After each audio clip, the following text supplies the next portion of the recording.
15 November মুক্তি পেয়েছে শাকিব খান অভিনীত প্রথম প্যান ইন্ডিয়ান সিনেমা দরদ। সিনেমাটি মুক্তি দেওয়ার সাথে সাথেই হলগুলোতে দর্শকের উপচে পড়া ভিড়।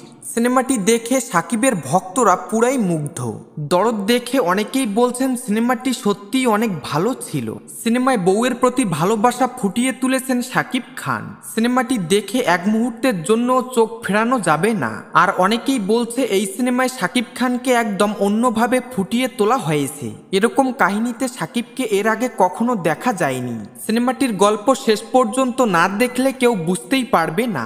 শাকিব সোনালের রোমাঞ্চে মুগ্ধ হয়েছেন দর্শকেরা। প্রথমবারের মতো শাকিবের সঙ্গে জুটি বেঁধে অভিনয় করেছেন বলিউড অভিনেত্রী সোনাল চৌহান।